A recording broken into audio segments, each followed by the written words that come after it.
Who out there is just psyched about that renaming to Acrisure Stadium?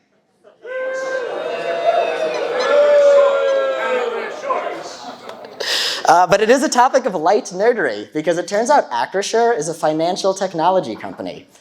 Despite their name, where I would have guessed it was either a rebrand of Acme from Looney Tunes, which now produces Bluetooth-enabled smart anvils, or maybe the cutting edge in adult diaper technology. But no, for those who are curious, our stadium's new name is for a company that uses machine learning to make decisions about anything related to finance. And our new football overlords do a lot of interesting things, but what grabbed my attention the most was their options for insurance. Because they offer basic insurance, protect what matters to you with a solution for your needs. But then they also offer reinsurance, which my understanding is the process of insuring another company's insurance offerings. And with this kind of convoluted financial nonsense, I just feel like the rabbit hole is probably going to go even deeper the longer they stick around. I suspect in their upcoming list of products, you're also going to find reinsurance, which of course would ensure the insured insurance as sure as seashells by the seashore, which logically would then lead to reinsurance, which is just a lure for the entrepreneurs at Acrisure to ensure that their cure can endure even the grandeur of the manure of a rancor, and then finally you've just got reinsurance.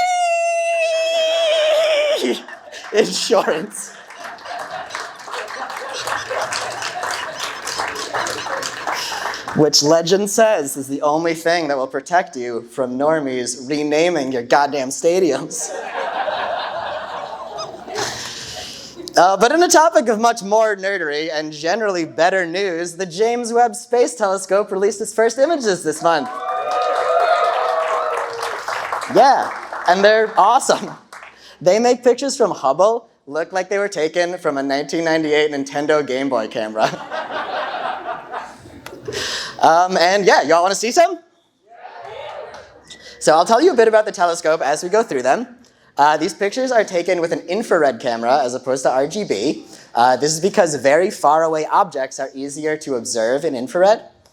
The mirrors used to collect light are 6.5 meters across, and they are made of beryllium instead of silver. This is because beryllium is better at holding its shape across a wide range of temperatures. And to keep the temperature steady by reflecting away light and heat from our sun, the telescope is protected by an enormous sun shield made of a material called capton. And for further protection, there's a tiny robot keeping an eye out for pesky four-dimensional space whales. Coming in at a final price of $10 billion, some people have been saying that this is a waste of money. I mean, for that price, the US military could have paid for almost 5 additional B-2 Spirit bombers to be collecting dust in a hangar in Nevada. Or, at only $5 billion a pop, we could have bought Malaysian business magnate Robert Kuok 2 more solid gold yachts, ensuring that no one ever thinks he has a tiny penis again. Ironically, the same people who would have rather spent the tax dollars on bombers would also have been happy to spend $50 billion, as long as James Webb was a high-velocity assault telescope.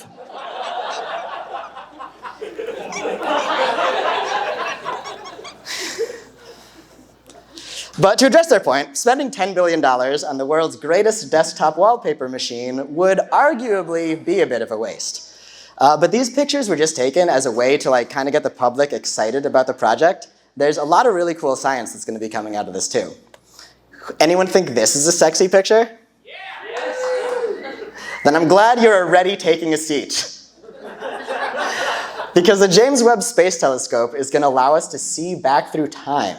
And this is a picture of a very young galaxy. It's only 300 million years old. And since the telescope is picking up light, what it's really seeing is what was happening when that light was originally emitted.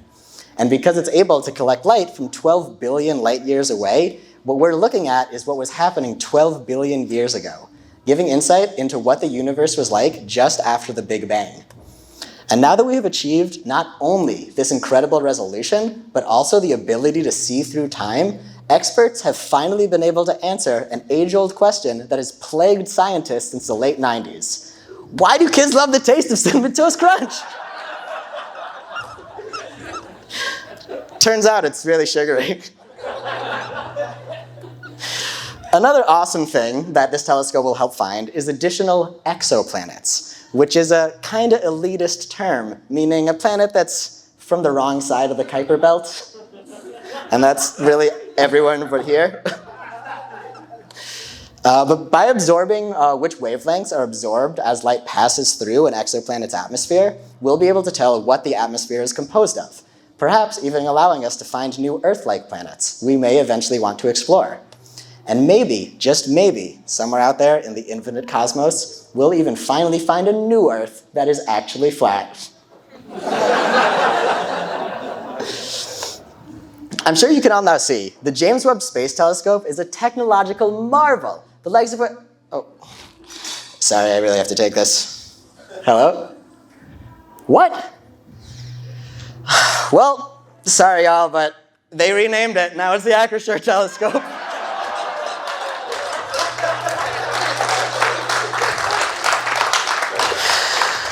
All right, and that'll do it for me. Let's give a warm welcome to Ray.